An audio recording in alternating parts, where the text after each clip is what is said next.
Now we'll move on to the panel sessions and others. Like both the commissioners talked about Board of Public Utilities and the state's focus on wind energy. That is quite recent and very exciting. So that is the first session that will go on. And I have a pleasure to introduce Brian Sabina, who will be moderating this session, and he will introduce you to the panel. So Brian is a Senior Vice President of Economic Transformation at NJEDA. So he oversees the authority's efforts to accelerate economic growth by developing and implementing initiatives and programs that enhance New Jersey's long-term economic competitiveness in strategic sectors such as clean energy, infrastructure, manufacturing, tech, and life sciences. Prior to joining EDA, he worked at McKinsey. It's always good to have a counterpart who moved from private sector to public service or the state. His work focused largely on designing and implementing economic development and public sector operations transformations. Over the course of his career, Brian has worked with more than 20 government agencies in more than 12 countries. He has worked at the local level, state level, regional level, federal level. International is still left, it seems like, but you will. 12 countries, so go back. Prior to consulting, he spent 5 years as an entrepreneur in the education tech space. Brian holds an MBA and Masters of Public Policy from the University of Chicago, where he was a Waldman Scholar and earned a BS in Engineering from Northwestern University. We have a pleasure of having Brian, and Brian will introduce you to the rest of the panel. Thank you.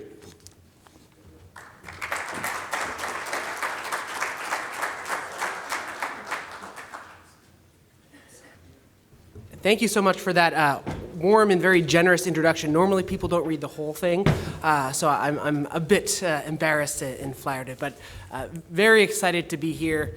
As we just said, Brian Sabina from the Economic Development Authority. I lead Governor Murphy's work around driving an innovation economy, especially around strategic sector support, and offshore wind is one of the strategic sectors for the state of New Jersey.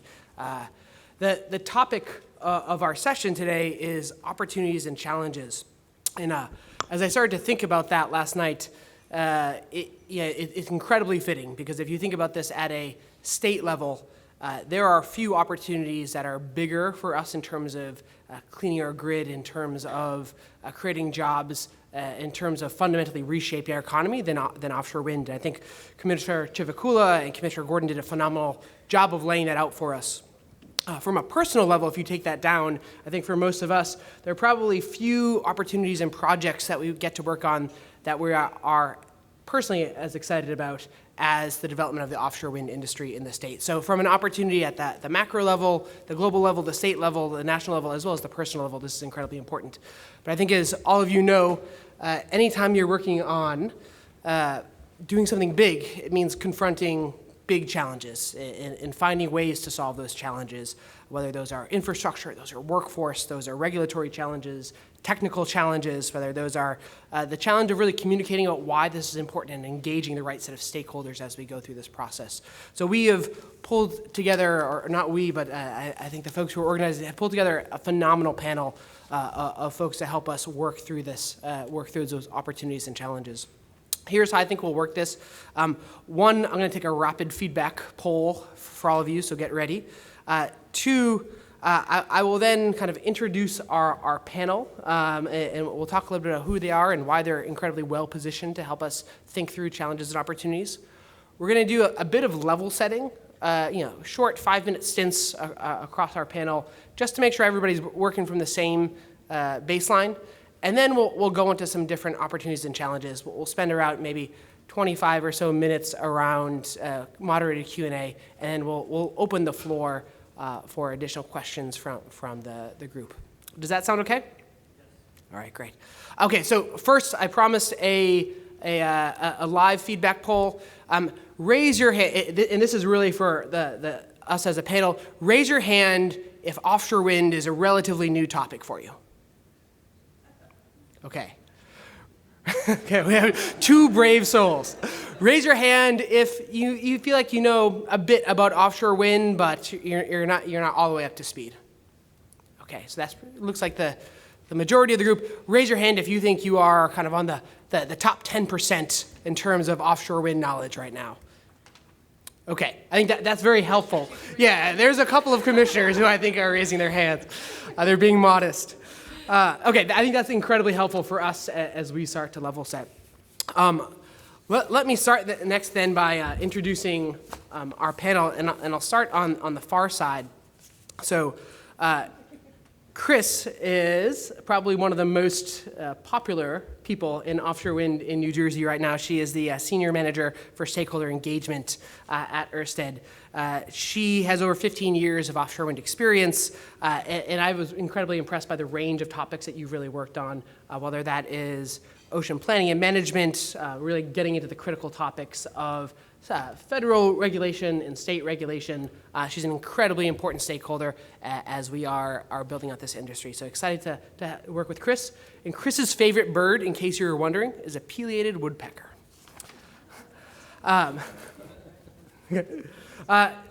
Next up in line is Sara Bluhm, who is, I will say, that the heart and soul of a lot of the work that's happening at the BPU around clean energy, where she is the director of clean energy. She coordinates around cross-cutting issues with the BPU related to economic development and energy. She's working on everything from offshore wind to community solar that we heard about, to energy efficiency, to vehicle electrification. It is an incredibly broad role and incredibly important one. And it's somebody that we have the pleasure to work with on a day-to-day basis. So incredibly excited to have Sara on the panel. Sara's favorite bird, in case you were wondering, is the kiwi from New Zealand. Next to me is also Sai Ohleth, and Sai is the sector lead for offshore wind at the New Jersey Economic Development Authority. We had a chance to work together on a day-to-day basis.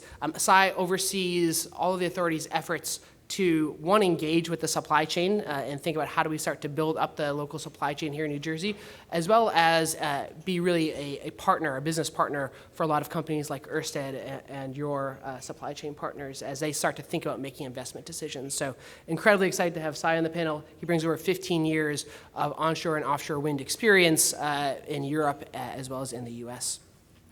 Sai's favorite bird, in case you were wondering, is the mourning dove. Great.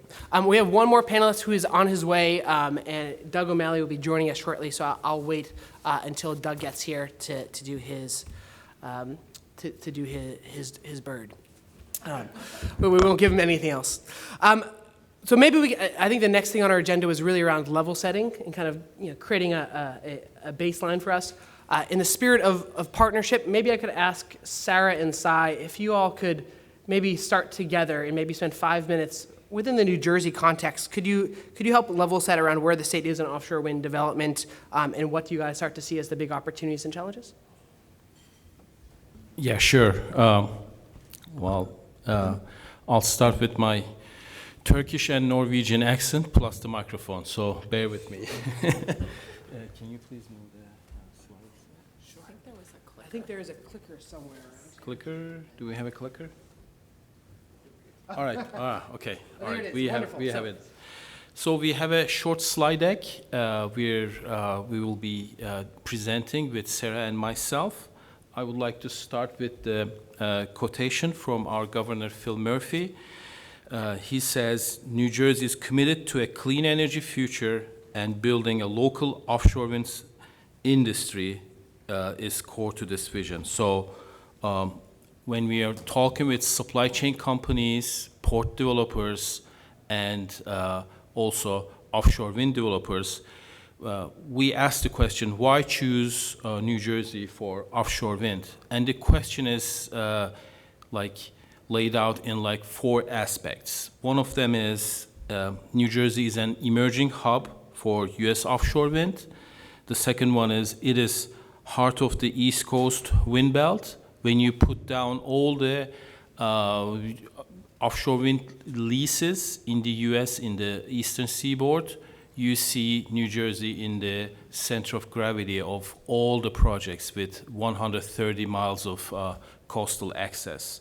The third one is talent for the entire wind ecosystem with great education and great workforce pool we have in New Jersey. And the fourth is, it's a place for every employee. I don't have to elaborate on this, but New Jersey is a great place to live. So we have completed, and kudos to BPU, the nation's largest single solicitation, actually a single project of 1,100 megawatts awarded in June 2019. Ørsted was the winner of this solicitation.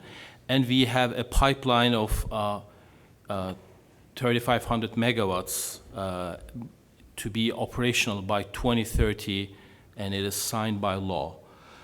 We have also commitment to additional procurements, and we're working on a draft energy master plan where offshore wind is like a big part of this master plan.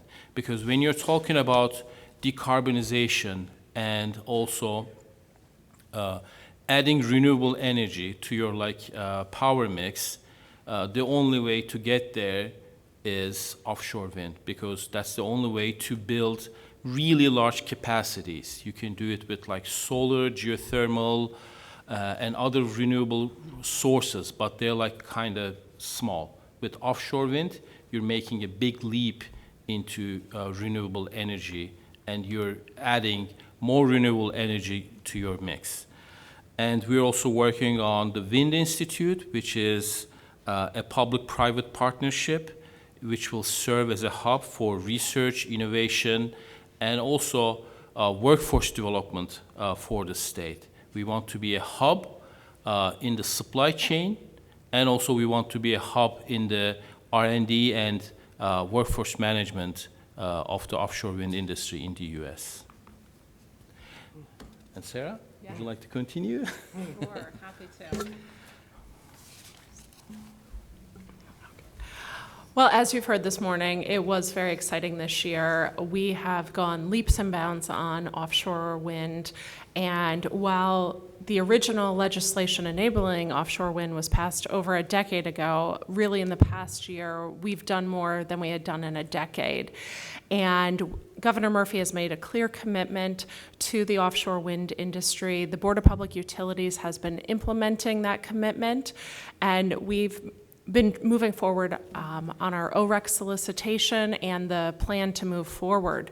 We had released a solicitation in which we were looking at 6 different criteria: the OREC price, the economic impacts, ratepayer impacts, environmental impacts, the strength of the economic guarantee, and the likelihood for success.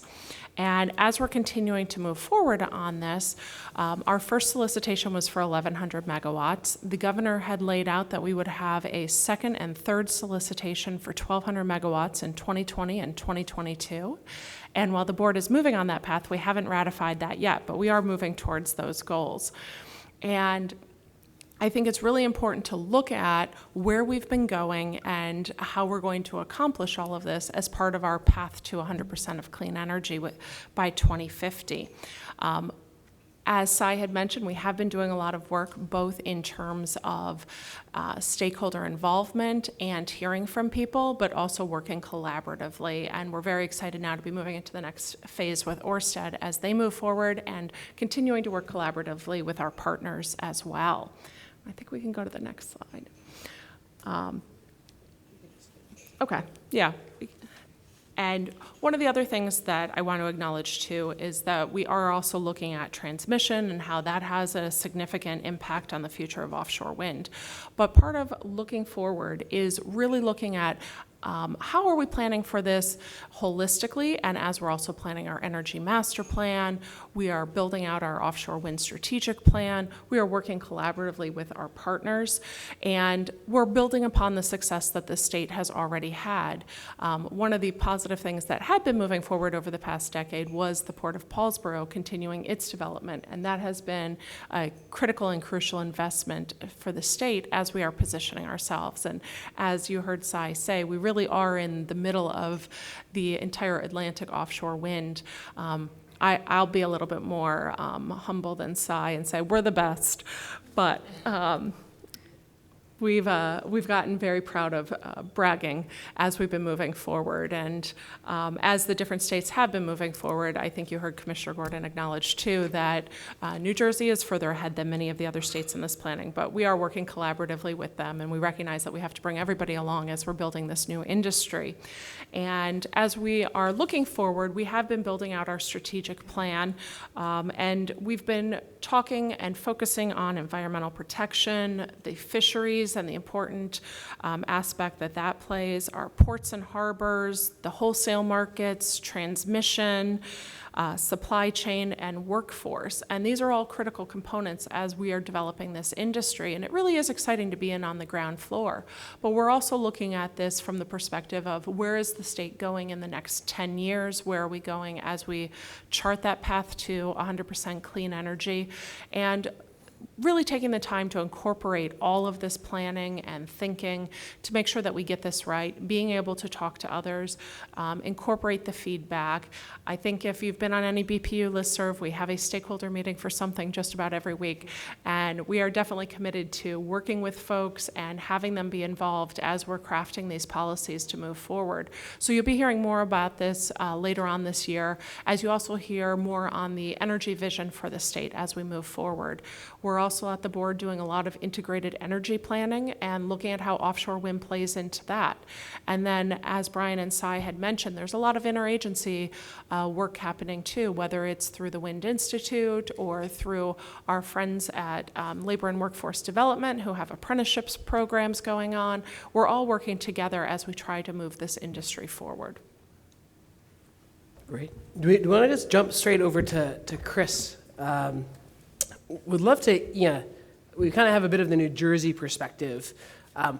Would love for you to share kind of, both kind of the telescope, kind of bring us out in context, help us understand, where does New Jersey sit within the broader global context and the broader industry context of offshore wind as kind of part one of that question. In part two, would love for you to help level set with us around what's going on with ocean wind, where are you, kind of, how are you thinking about kind of the next 4 to 6 months moving forward?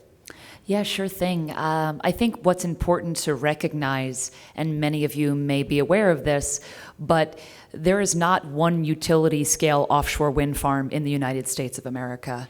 Nearly 30 years ago, Ørsted, the company I work for, had the opportunity to build the first offshore wind farm off the coast of Denmark. That was in 1991.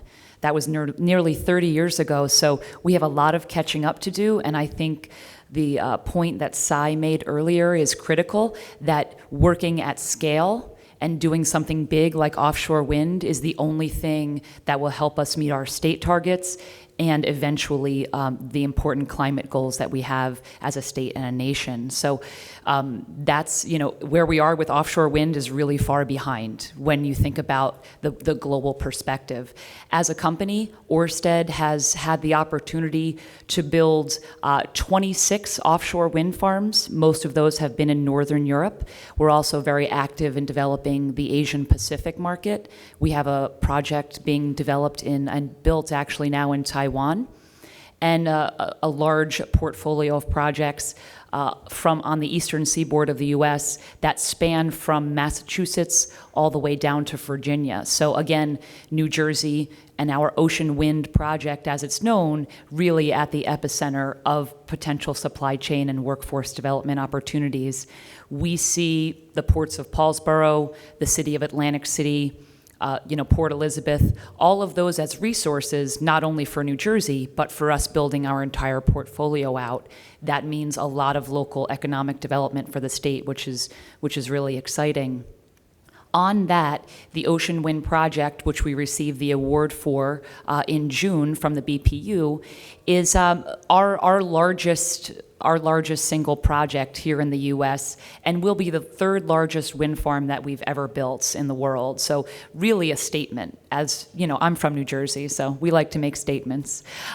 So that is what we're doing, building these 1,100 megawatts. Right now, we're deep into the permitting process. So if you're familiar with the National Environmental Policy Act, or NEPA, that is something that we'll be undertaking now with our federal lead agency, the Bureau of Ocean Energy Management. also known as BOEM. They're part of the Department of Interior, and they will be our lead agency in the NEPA process. We submitted all the documents they need to begin developing the environmental impact statement, and we would expect that in about 2 years' time under a program called the One Federal Decision. So that kind of bounds the timeline for a NEPA review to 2 years. So going on from there, 2 years, assuming state permits are happening in parallel, we look at closing our financial investment decision and getting our permits in about 2021, and then starting construction of the wind farm. The entire wind farm will be operational by the year 2024. It's located 15 miles off the coast of Atlantic City, and what's happening along with all of that, because my work anyhow is with stakeholders, is a really extensive stakeholder engagement program. We need to be bringing all of these stakeholders along with us, and one thing that I think is really special about the Ørsted development model is that we design, develop, build, and operate every single one of those 26 wind farms. So we are in it for the long haul. We're not here to build a wind farm and flip it or anything like that. We invest in communities and we stay there. In fact, we opened our office in Atlantic City about 1.5 years ago now and are very involved and committed in that community. So that's part of our ethos. And in fact, if we hadn't been doing that, we wouldn't have been able to build our 26 wind farms. I think we've had the opportunity to be humbled many times by stakeholders and have learned that lesson. And so that's what we're bringing to the development of this project. Sara mentioned that the BPU was looking at 6 criteria in our application before they gave us the award. And I think our demonstrated experience and the tangible success we've had around the world show that we can get this done for New Jersey. And while we're really excited and tremendously humbled by the award, we recognize that it's a tremendous responsibility. And that responsibility comes, really what critically comes with it is working hand in hand with the stakeholders here. I feel like this is a little microcosm of how we're working with the state, in addition to Department of Labor and others. And that's what we're most excited about, is developing this project along with all of you. So, one of the things that Kris was talking about was the importance of investing in communities, the importance of kind of developing over the long term local content, local engagement. Clearly attracting jobs and investments is a key part of the opportunity side of the offshore wind equation. It's something that I know Governor Murphy and Tim Sullivan, our CEO, is laser focused on. Could you talk a little bit about what the EDA and state government is doing to help capture that opportunity? Sure. Before jumping into that, I want to give you guys an example of the capacity New Jersey is committed to build. In 2005, when I was working on the first wind farm project in my career, that was like a 10.8 megawatt project in Greece, and it was a huge deal all over Europe and also in Greece and that region. It consisted of 6 turbines, each 1.8 megawatts. And today, the largest offshore wind farm in the world, the operational wind farm, is about 650 megawatts. So speaking about 1,100 megawatts is huge. Ørsted is building in the UK a 1,200 megawatt offshore wind farm, and it has been going on in the last 2 years or so. So 1,100 megawatts and a commitment of 3.5 gigawatts, which is 3,500 megawatts, is huge. And when you commit with the decarbonization, renewable energy, you also need to think about the supply chain. Are these wind turbines, which are about 80% of the capital expenditure of a wind farm is going to be coming from factories in Europe, or are they going to be built here in New Jersey? So it is the governor's agenda that these turbines and equipment will be built here, and jobs will be, and also tax dollars will be created in New Jersey. So I can announce that the first U.S. Offshore supply chain company is going to be situated in New Jersey. EEW, a German company, is planning to build their monopile, which is the foundation manufacturing plant in Paulsboro, New Jersey. They are the leaders in just the foundations and the monopiles in the world, the manufacturing of them. And by this way, 500 full-time jobs will be created in Paulsboro, New Jersey.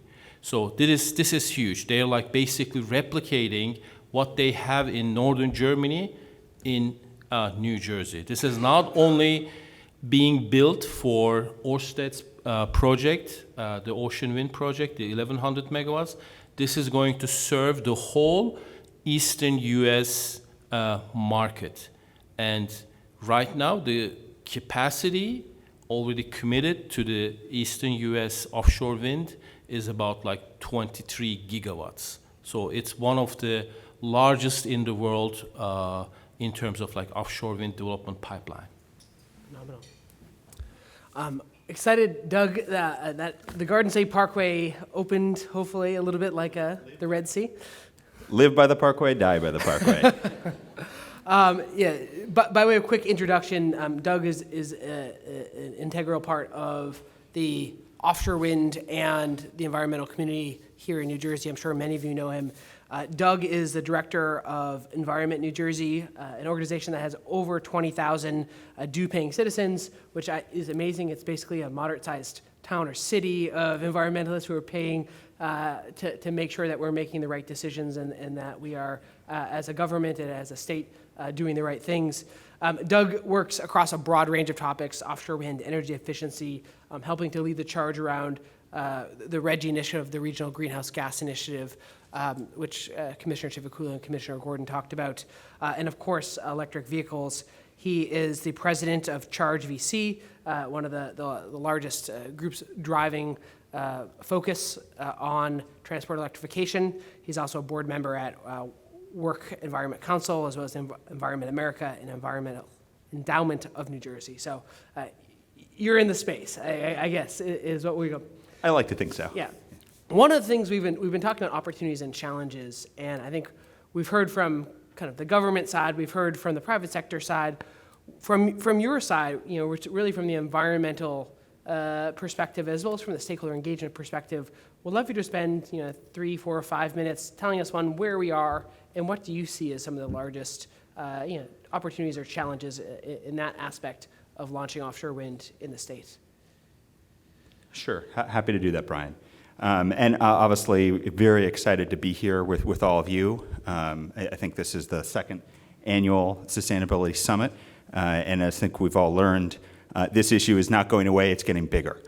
So I prepared a kind of a very quick deck, which I'm not really going to run through, although there is one kind of issue that I wanted to kind of bring up, and if we could, if it's possible to fast forward to the slide on climate impacts. So just to move, keep on going,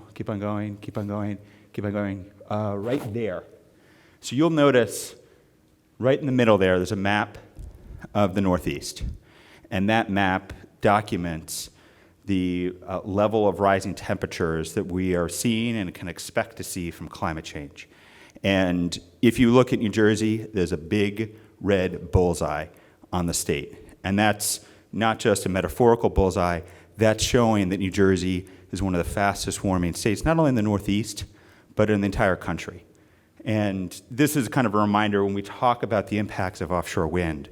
This should not be looked at a silo of just one industry or even a silo of clean renewable energy, but more broadly on the climate impacts that we're seeing right now in this state, in this region, and obviously the world as well. And what that means for why it's important to make this industry actually happen. Because as part of the Clean Energy Act of 2018 that Governor Murphy signed into law, there's a renewable portfolio standard of 50% clean renewable energy by 2030. And offshore wind really is going to be the key to making that happen. Now, That being said, and to kind of your question, Brian, what is the stakeholder process and what are the constituencies that need to be engaged? As many people in this room know, this is not the first panel. This is not the first year of offshore wind discussions. Many of you were around in 2005 when then acting Governor Dick Cody convened a blue ribbon commission looking at offshore wind. And the industry has obviously changed dramatically over the course of the last 14 years. And what's changed also dramatically is our ability to plan and our ability to look at the environmental impacts and to have constituency engagement. What has not changed is that offshore wind certainly is going to have a wide degree of environmental impacts and ecological impacts. And as part of the constituency outreach process, the biggest difference that we've seen from 14 years ago is that Blue Ribbon Commission, I believe they held kind of 3 or 4 formal public meetings. There was obviously public interest, there was stakeholder engagement, but what we've seen over the course of the last year and a half, and since Governor Murphy came into office, dwarfs that. And that's because obviously people are realizing that this is not rhetoric anymore. We have an executive order, we have a solicitation. And I just wanted to highlight some of the kind of informal constituency engagement opportunities that have already happened, and obviously some of the more formal ones that we'll see. Kris will get a chance to speak about this a little bit, but just barely a month ago, Ørsted held a series of information sessions down in Cape May and Atlantic County. This is in the height of the summer. Those sessions were packed. And that's a kind of reminder that it's not only on Ørsted to do this engagement. The BPU itself has also been doing a set of stakeholder meetings, not only around the draft strategic plan and obviously the strategic plan that will be upcoming on offshore wind, but the meetings that occurred at the end of last year and early this year spoke to the wide degree of interest. So this is not just an Atlantic County issue. It's not just a shore issue. There was a public hearing that the BPU held up in Bergen, I believe in Hackensack, in December, and it was pretty well attended. And one of the reasons why it's well attended is that we are talking about trade-offs, because we do have obviously a diverse ecosystem, diverse ocean ecosystem. We have a very vibrant fishery economy here in the state. And the ocean's a big place, but it's also a very busy place. And when we look at the planning process of placing the turbines, talking about interconnects, there is, it's not a blank slate. And so what we're starting to see is constituency groups are trying to figure out how does this impact us. And I think for the most part, the engagement has been pretty positive. And that's partially because when you look at the most sensitive fishery areas in the state, it's not, and obviously some people might disagree, it's for the most part not right off Atlantic County and Atlantic City. We have seen issues closer for New York, some with litigation at the end of 2016 with Garden State Seafood. So, there are, that's not to say that everything is kind of hunky-dory, but I think what we've seen so far from the state and from the BPU and also other constituency groups is a degree to encourage as many people to come into the process, to have an opportunity to flag issues, and to work to come towards a agreement that offshore wind is not just going to stay on a whiteboard for the next 5 years. New Jersey is moving forward on the largest offshore wind project in the country, and that is not going to change, because if we're serious about climate change and meeting our renewable portfolio standards, we need to be an offshore wind leader. So I don't want to go on too much longer. I have obviously additional slides in the deck, but I'm just going to pause here so we can kind of keep the conversation going and ultimately get to audience Q&A. And before we get too much further, important question, follow-up. What is your favorite bird? You think about that, we'll come back to it. I'll think about that. All right, great. We do this just to make sure everybody's paying attention and is laughing. A quick audience quick response poll. How many folks are generally supportive of offshore wind in New Jersey? Raise your hand if you're supportive of offshore wind in New Jersey. Okay, you can put your hands down. Raise your hand if you are unsure or more of an opponent to offshore wind in New Jersey, offshore wind in New Jersey. All right, so to some degree, we're preaching to the choir a little bit here. We're generally speaking to an audience that is pro or tends to support offshore wind. But there is another important group out there of folks who are not necessarily supportive of offshore wind, whether that's on a global scale or at the state level. And I think one of the challenges is one, understanding who those folks are, what's motivating them, and then thinking through how we as a group of supporters need to be interacting and working with them. Kris, as a senior leader of stakeholder engagement for Ørsted, I imagine this is top of mind for you. Could you maybe share a little bit with us on that topic and how we should start to think about that? Sure, Brian. And, we talked a little bit earlier about our experience developing projects in Europe. And even though Europe has, people ask all the time, well, if it's been nearly 30 years since the first wind farm was developed off the coast of Denmark, what's taken us so long? And I think part of the issue there, the central part of the issue, has been Europe's commitment to climate and the environment that has not necessarily been at the heart of where we've been in the U.S.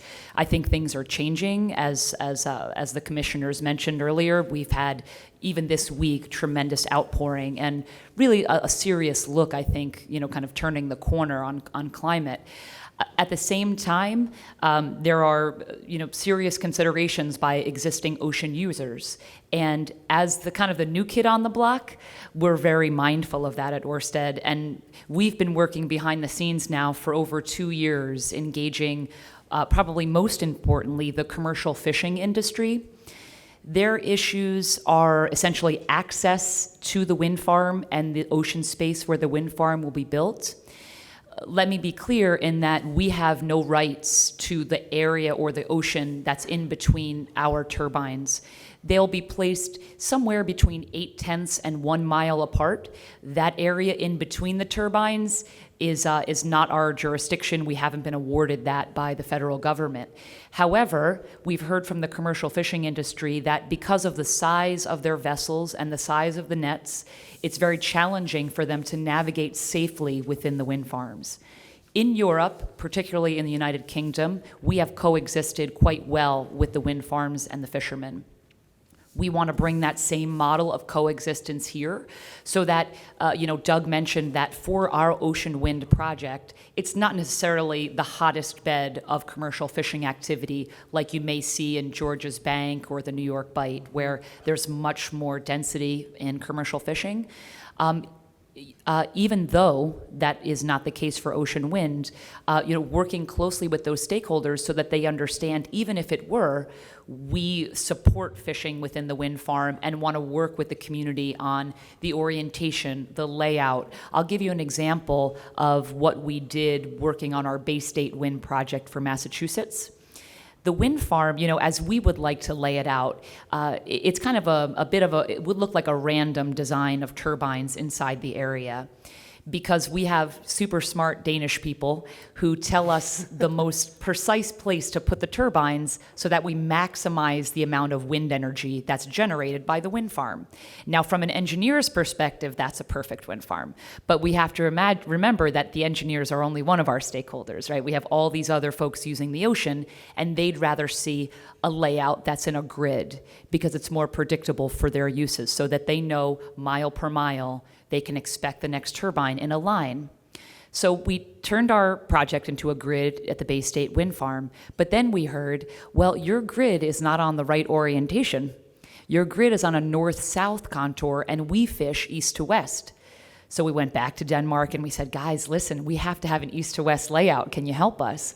And even though it was, a cost for, time and expense for our company, we recognized that working with the stakeholders and reorienting the wind farm to an east-west layout would actually be a wind farm that we could build, right? Because if you never build the wind farm, you're not doing anyone any good. And all of these stakeholders have a significant voice in the process, whether that be through the NEPA process that I mentioned we're entering or other state processes. So it's really critical that we bring them along because, as I mentioned, we're really here for the long run.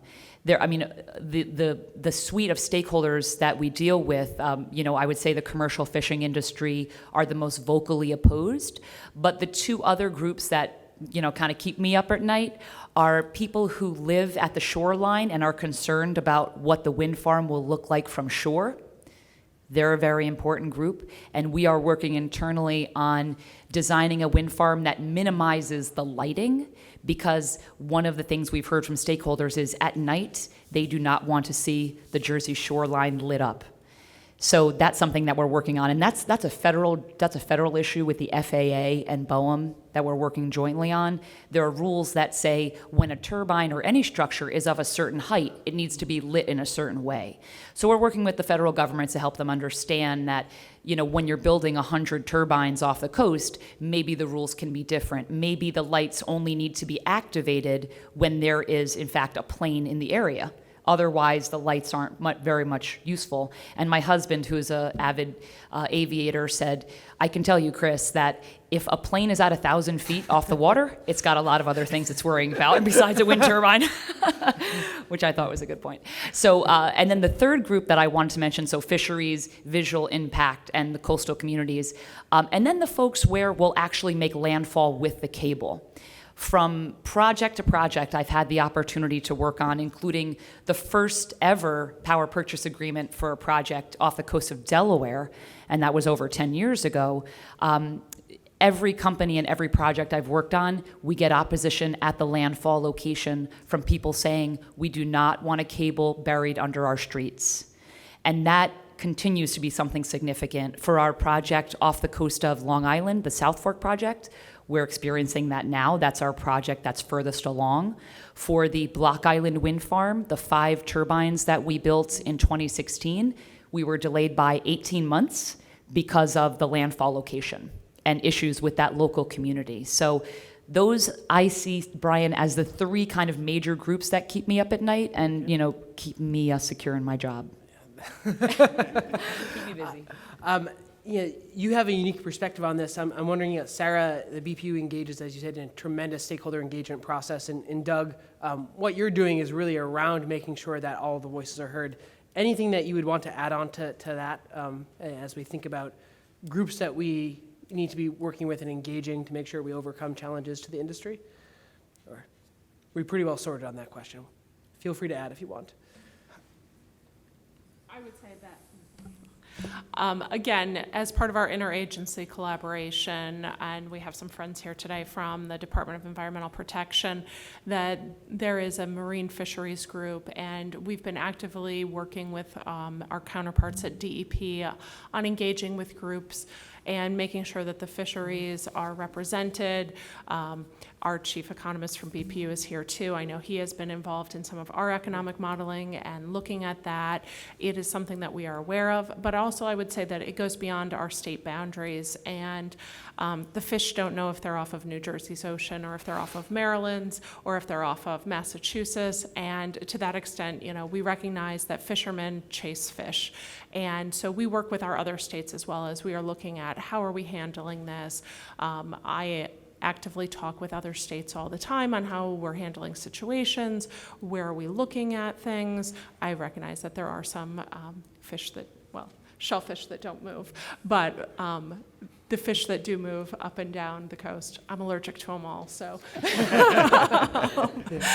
But we are working with other states on this as well, too. It is not just a uniquely New Jersey challenge.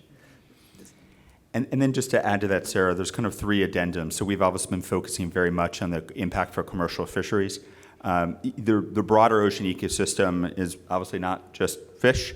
One of the most sensitive species that is impacted by any kind of ocean development is the North Atlantic right whale. There's only a few hundred left.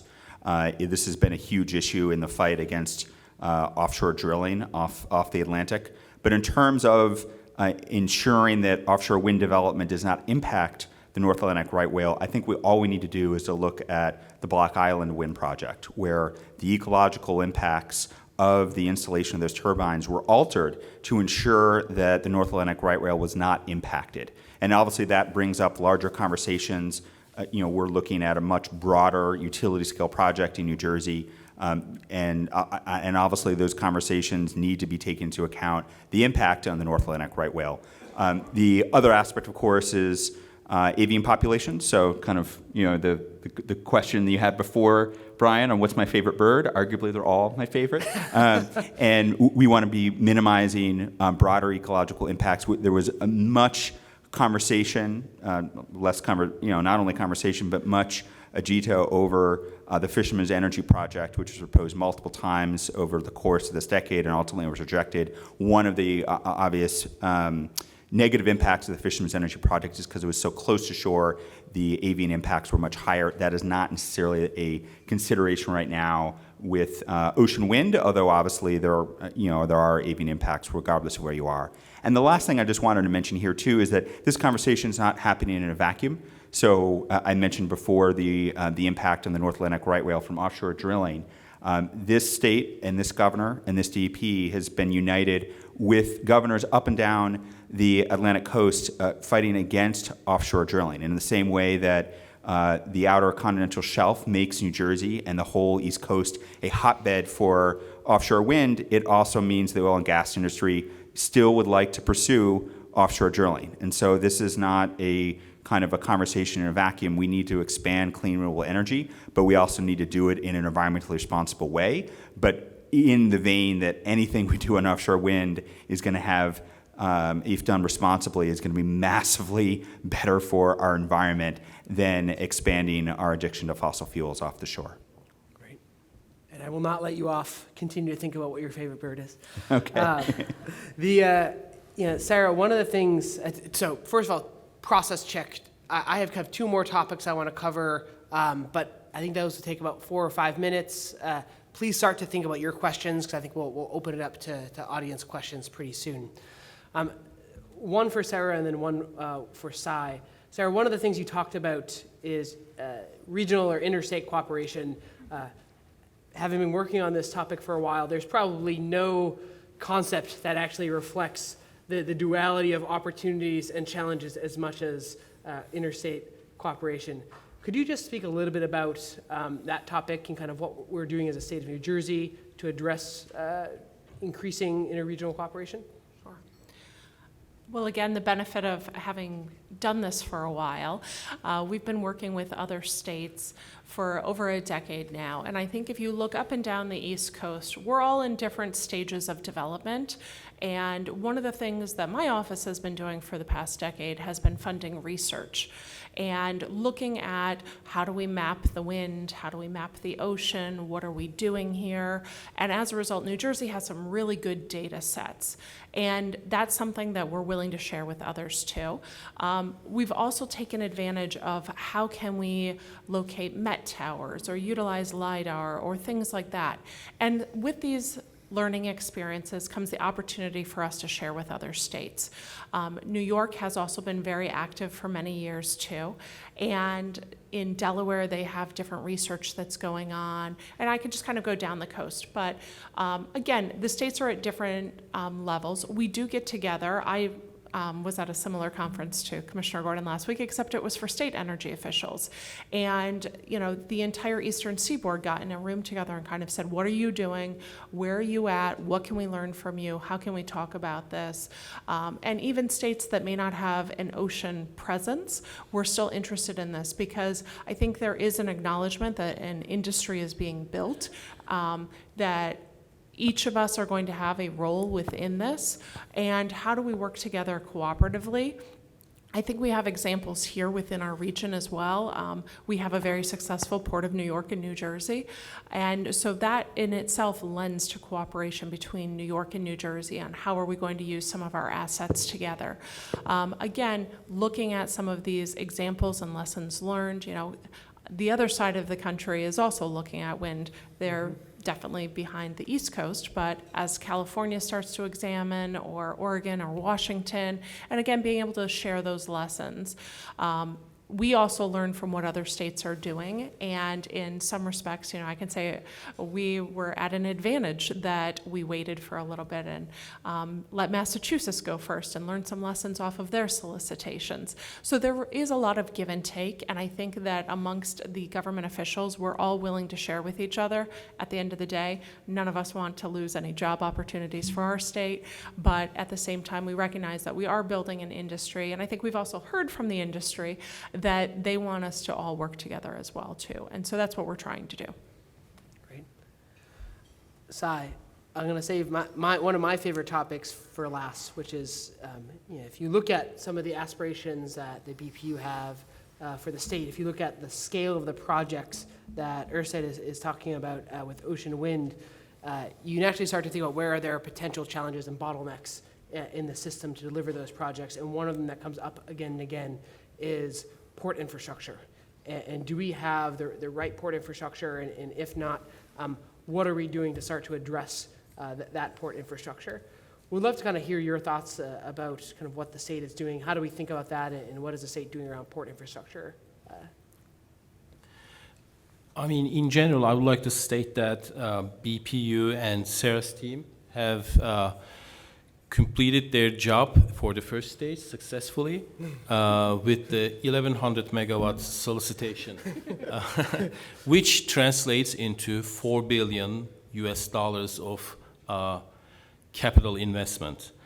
And from that point to the future, where does this $4 billion go? Does it go to another state for port operations and supply chain, or does it go to New Jersey?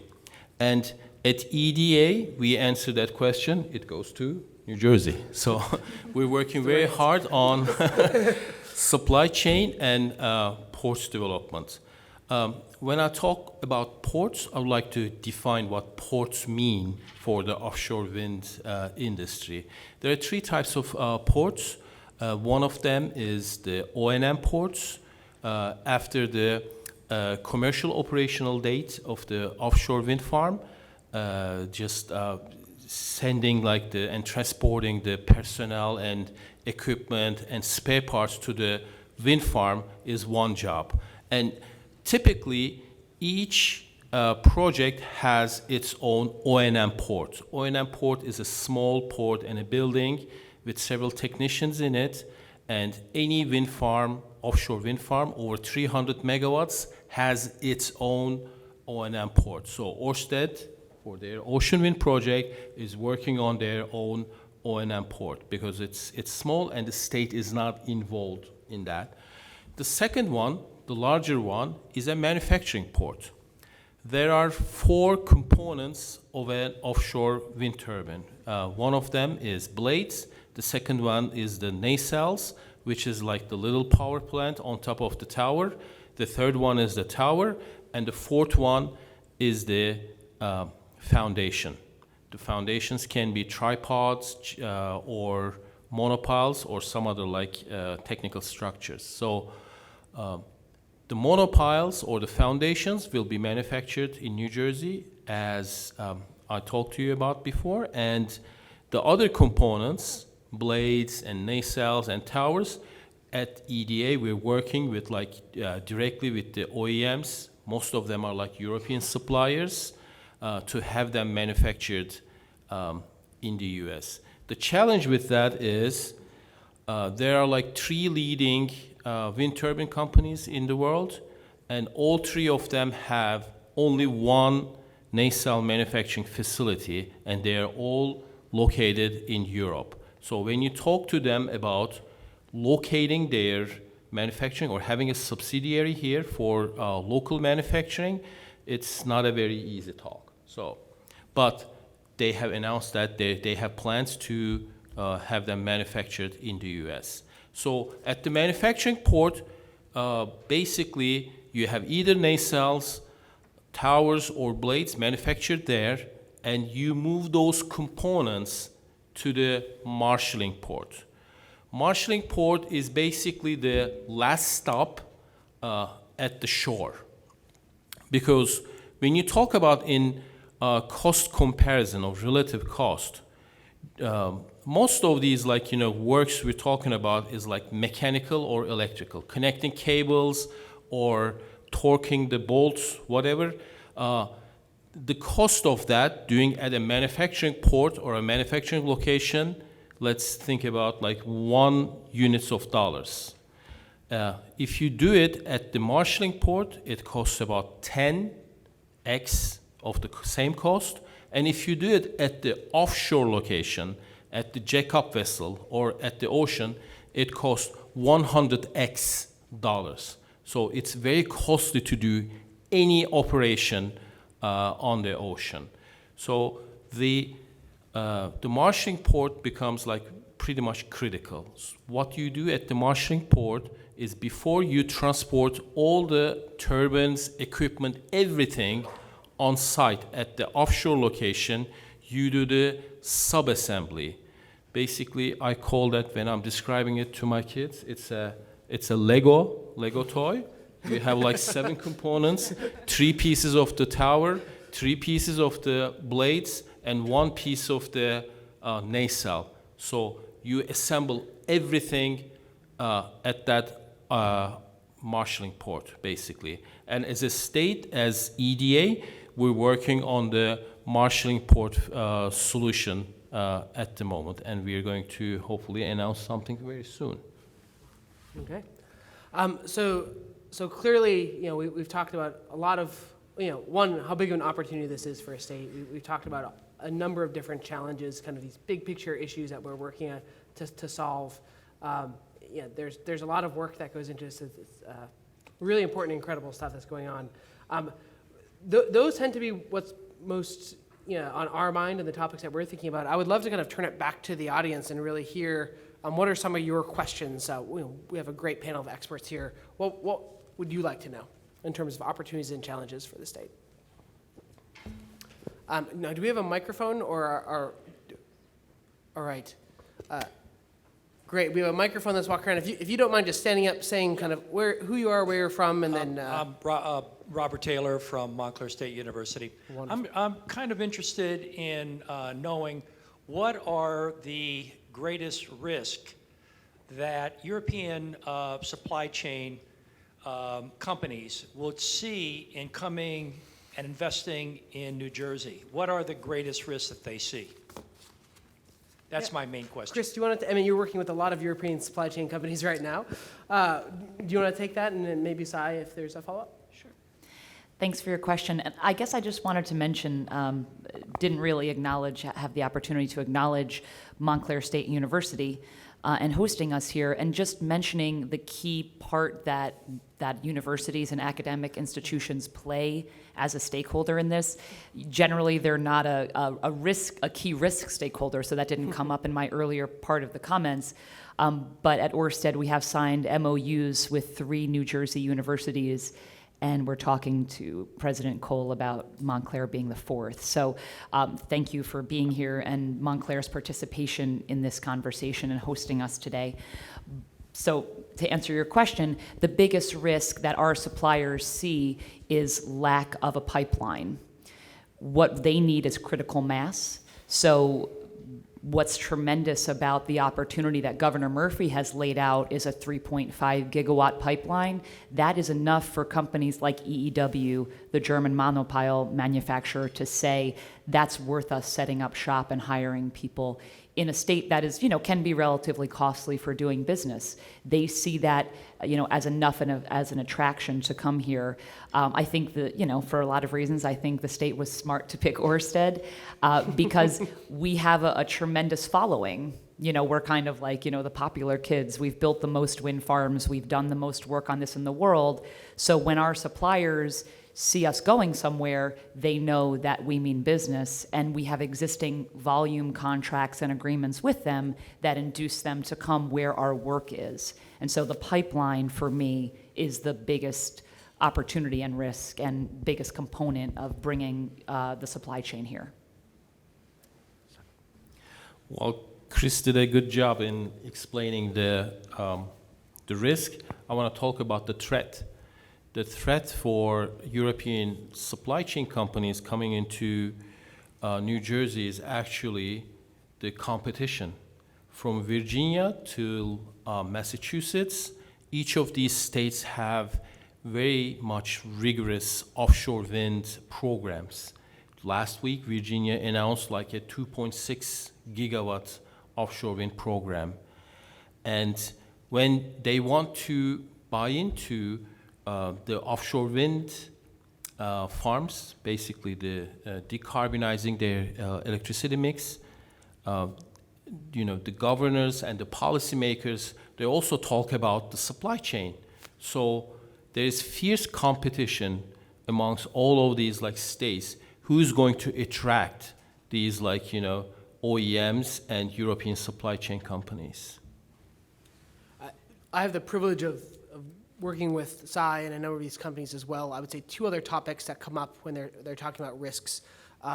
One is, will they find local counterparts so that can be in their supply chains who have the capabilities and the ability to deliver components that are up to the standard of the offshore wind industry. So if you look at the quality standards of the offshore wind industry, they're just a little bit higher because of those cost implications that Sai talked about the difference in cost between doing a manufacturing site, marshaling port to offshore. When something's 100x more expensive, you have to be that much more sure it's not going to fail, right? So the quality standards and the quality assurance standards are much higher. A lot of our supply chain and local suppliers say don't necessarily have those capabilities, or they're not well documented. So that's a risk that some of our European suppliers that are looking at the states have talked about. The other is workforce. Right now we have X number of welding stations with qualified welders in the state. We know we're going to need 6 to 8X in the future to deliver on the supply chain aspirations of the state and of a lot of our supply chain partners. How do we start to build the right pipeline of talent that's needed to make sure that the businesses who want to invest and want to be part of that supply chain have the skilled workforce to do so? Commissioner Gordon, do we have a microphone? Thank you very much.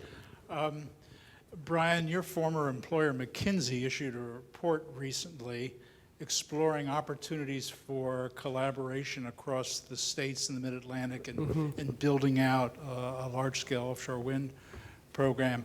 And that study identified offshore transmission as one opportunity for this for multi-state collaboration. Yesterday's meeting of the Mid-Atlantic regulators, we talked about the possibility of creating a Mid-Atlantic offshore wind cooperative or collaborative and working together on offshore transmission. Could members of the panel comment on whether they in fact see an opportunity in doing something like that? I will kick that to Sara first and then maybe to Kris for an industry perspective. Sure. Well, I think we've been doing some of that. As I mentioned, through the National Association of State Energy Officials, we've been talking about how we can work together. More within our region, we have worked with both New York and Delaware looking at things. And I think that as we continue to look at the different states that are impacted, we're obviously all talking together. And as this is an emerging policy area, it's something that continues to be discussed. From a developer's perspective, we see some significant challenges around a shared transmission system. While we recognize in theory that there are some great opportunities in reductions of cost, reductions of equipment and cables on the ocean floor, essentially the concept is there would be an offshore backbone system. Think about like a power cord, and each one of the wind farms could then plug into that power strip. Is the concept. Some of the challenges being, regulatory in that where the large demand is for power between kind of that New York, New Jersey nexus. We're part of 2 different regional transmission operating systems. So that in and of itself can be a challenge. We see challenges in that this is such a new industry for the U.S. We see tremendous risk to our project's timeline if we were not able to develop our own transmission system. In fact, in Europe, we have seen the greatest number of technical faults with offshore wind. Over 50% of the faults with offshore wind in delivering that power to shore have come in the transmission system. So trusting anyone else with that very valuable asset is really hard for a developer to do. It's something that we're coming to terms with, I think, as we understand that there's going to be a need because this demand for energy in the region is so large. So it's something that we're doing a lot of work internally on to understand more about the opportunities. And we've been burned a couple times in Europe. I don't need to go into all the details. So it's, kind of maybe turning a corner with our corporate philosophy on how we can work more collaboratively and still deliver on the timelines that we've promised to the state that we hold as the utmost importance for the project. I will add one bit of context into that, if I may. Whenever we're talking about competition, right, whether that is competition across states, competition across developers, competition across different owners of different assets, I think we need to pause for a second and then say, where in the industry are we? Like, right, in the growth of the industry. Are we in a grow the pie mode, or are we in a split the pie mode, right? And there's a little bit of duality. You got to think about both at the same time. But I think on balance, if you look at the opportunity we have, we need to be, as a set of states and a set of stakeholders, in a grow the pie mode. I think that's good for jobs, it's good for the environment, it's good for efficiency. So, I think if we can take that mindset, and I think your question gets to this, which is like, those sorts of discussions around interstate collaboration and where are there opportunities to collaborate, get us to a place where we think about how do we grow the pie, grow the number of projects that are happening. That's good for developers, it's good for the states, it's good for the environment.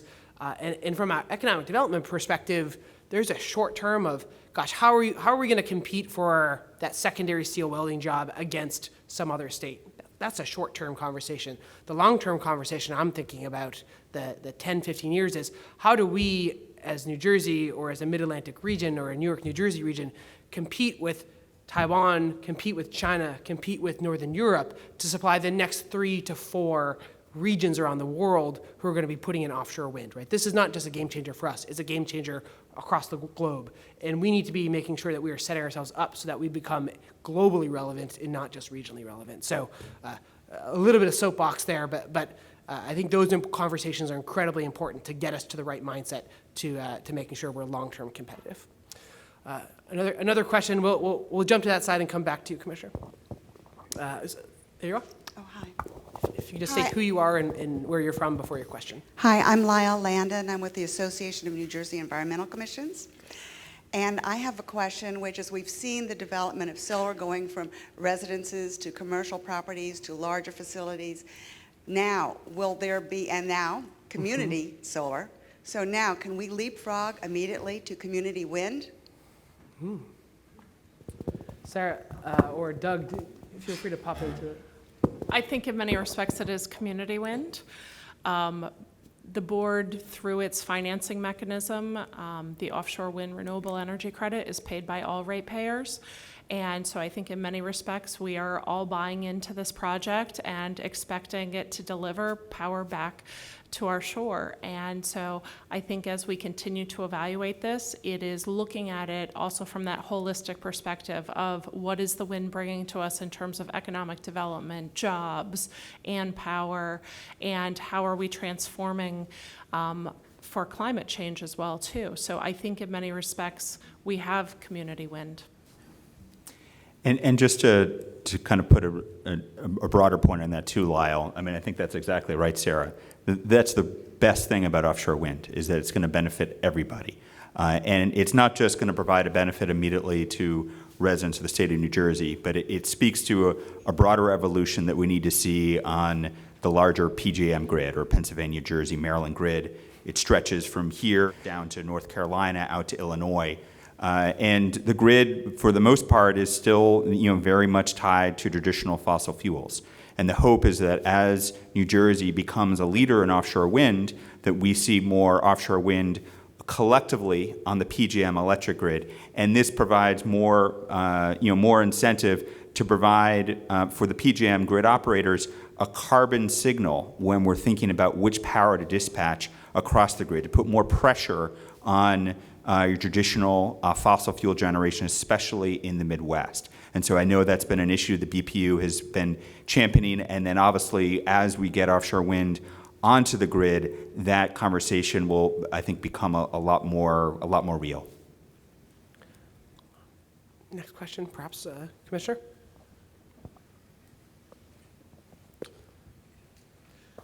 Thank you. Excellent discussion. My question is that looking at the Energy Master Plan, we have 50% clean energy by 2030 and 100% by 2050. How do you see offshore wind in terms of percentage of the fuel mix in 2030 as well as 2050? Sarah, I'm gonna put you on the spot because you are probably closest to those numbers, but you can kick it to us if need be. Well, I think, as the commissioner is aware, we're currently doing some integrated energy planning at the board and looking at different fuel mixes as we go forward. Obviously, offshore wind, we are counting on to be a large player in our near-term goals, and it has the ability to power over 1.5 million homes with our first 3,500 megawatt block. I think we are looking at how are we getting to that clean energy future for 2050, and I also recognize too that when we started talking about offshore wind, iPhones weren't created yet. So in terms of how technology takes leaps and bounds, I hope to find that crystal ball to know what technology is going to be around in 2035, 2040, 2045, because I'm going to have to pay for college then. But realistically, I think we are seeing a lot of innovation happening and that we're very excited, as we've also seen the developments in offshore wind. I think as Sai was talking about, his first offshore wind development was looking at 1 megawatt. Well, but the individual turbine. And yes, and now there is development of 12 megawatt turbines. And so as we continue to see leaps and bounds happening in the industry, I think that overall the clean energy sector is going to continue to advance and play an important role in what our energy portfolio is. And I just wanted to add one thing to that too, Commissioner, which I think is just one of the reasons that New Jersey has become a national leader in offshore wind is not just because of Executive Order 8, but because of the solicitation schedule that the BPU pushed out. So we obviously had the solicitation this June. There's another solicitation in 2020. There's another solicitation in 2022. And so that kind of makes the 3,500 megawatt goal not just a goal, but a schedule that the industry can plan around. What we have seen is we have some friendly competition with New York. In the climate bill that Governor Cuomo signed at the end of June, New York made a commitment to 9,000 megawatts by 2035. They have not obviously put out a solicitation schedule on the same timeline. But as Sarah indicated, the Block Island wind farm, which was up and running less than 3 years ago, essentially is antiquated at this point. And the fact that we're looking at 12, the size of the turbines increase for Ørsted's Ocean Wind project, which was just recently announced, is a sign that the industry is, each step of the way, it's getting faster, it's getting bigger, it's getting more powerful, and obviously we're in a position to, see, as Sarah indicated, there's not an exact number, but without a doubt, to hit that 50% RPS goal and ultimately to have a 100% clean energy economy, offshore wind is going to play a huge role in that. If I could just add to that, Brian, if you don't mind. Something that we've seen in the industry with the development of the larger machines, we've now committed in New Jersey just last week to using a 12 megawatt turbine for the 1,100 megawatt wind farm. And that will be the first time that those turbines are deployed in the US. So we're pioneering those larger turbines here in New Jersey, which is a great first to have for the state. But one thing I wanted to mention is that earlier I mentioned the three kind of stakeholder groups that we're most concerned with, generally being the folks at the landfall location, the visual impact potential, and the fishery stakeholders. Forever, I talked about cost being one of the biggest concerns. And I'm not saying that cost is no longer a concern, but in Europe we've seen, and this is primarily due to the efficiency of the turbines and the larger machines, costs reduce 60% in the past 5 years. in our projects. That's tremendous. We're looking at, similar prices to, the land-based wind projects and even natural gas in Europe. So that's the type of efficiencies with the supply chain we can bring to New Jersey.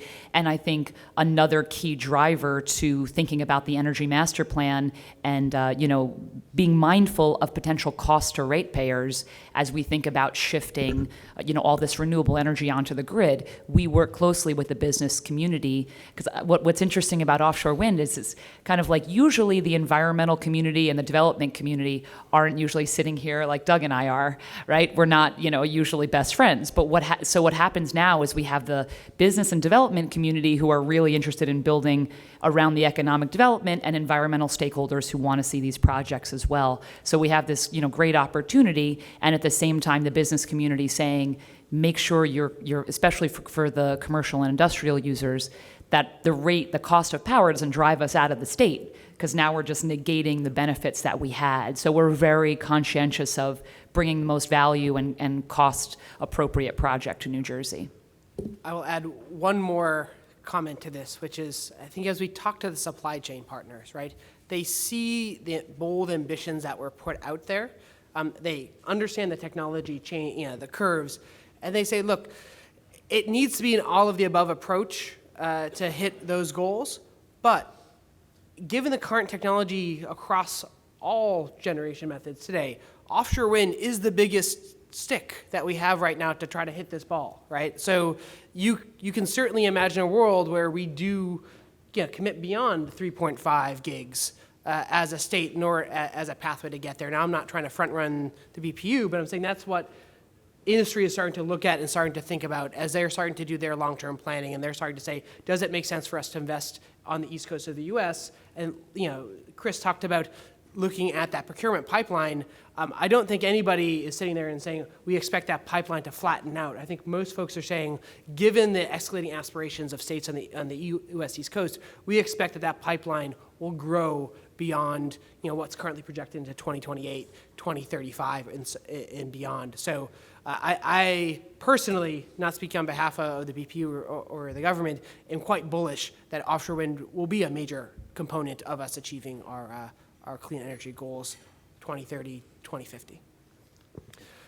Another question in the back there, gentleman in the blue shirt. And I think we have I think this may be our last question, two questions. There was mention of the new urban. Okay. But given the scale of what you're trying to accomplish, is there room for Siemens Gamesa as a part of the mix? And I assume that decision hasn't been made and may not be made for a couple of years yet. But is it a risk to have a single supplier, given the weather patterns that we've been seeing with increasing intensity? The 12 megawatt hasn't been tested yet. Yeah, absolutely. Kris, why don't you take that one first? Sure thing, yeah. And it hasn't been deployed, but there's been significant testing in the industry for almost half a decade now, and a very reliable supplier. We love the fact that it's a U.S. company, and we love the fact that kind of balancing potential risk with the opportunity for cost savings. I think that's where really the sweet spot is. So we've taken a hard look at that. The 1,100 megawatts will be built with a 12 megawatt machine, the entire project. We would look at, for our second or third phases, should we be awarded the awards from the BPU, and potentially looking at other models. From a supply chain development perspective, competition is a good thing. I think as we look across the whole East Coast, I fully expect that all three of the major suppliers who are operating today and who have kind of viable products today will have a presence on the U.S. East Coast. And then, you went with GE for the New Jersey project, but there was an announcement a few months prior to that around New York, and that was a commitment to work with Siemens Gamesa. So I think we are seeing diversification in suppliers at the macro level, and I know that some of the developers are thinking about that across their portfolio of projects as well. Yes, Let me jump in there just to give you some numbers with the OEMs. MHI Vestas has about 800 megawatts of order from Massachusetts confirmed, and Siemens Gamesa has 1.7 gigawatts, and these are for New York and Rhode Island cluster of projects from Ørsted. And Ørsted decided to go with GE for their New Jersey and also Maryland projects with 1.2 gigawatts of order. Basically, we have all three like OEMs will be operational in the US, which is, I believe, is a good thing. Yeah, that will drive down costs to consumers at the end of the day. Last question. I'm Pankaj Lal from Montclair State University. My question is regarding workforce development aspect. Yeah. Like you guys talked about a lot of things, but one of the things that is workforce development and retraining. So can you talk about that as a panel, means something on that front? I'm happy to take that, and maybe Sara, you can jump in. So workforce development is one of the top 2 or 3 concerns that certainly Governor Murphy has when it comes to offshore wind development. There have been some announcements around launching a wind institute. At the Time for Turbines event, the governor announced an executive order about how we're setting that up. There are 2 topics we want that wind institute to focus on. One is how do we capture the R&D partnerships and development aspect in jobs within the state. The other one is how do we make sure that we have the workforce systems ready to solve those problems and those challenges and those risks that those European suppliers and others are looking for. In terms of what we're doing around that, first, I think we're taking a bit of a baseline and understanding of what are the skills we have today, what are the skills we need in the future. That's part of what the Wind Institute is doing.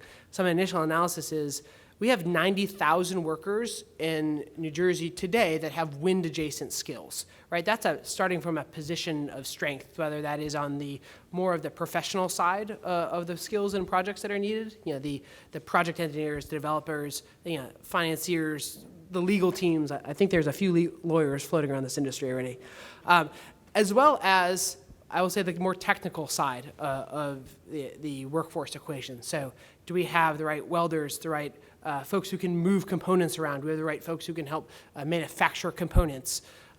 So we feel like we are starting from a position of strength in a position of diversity of skill sets compared to a lot of our states that are next to us.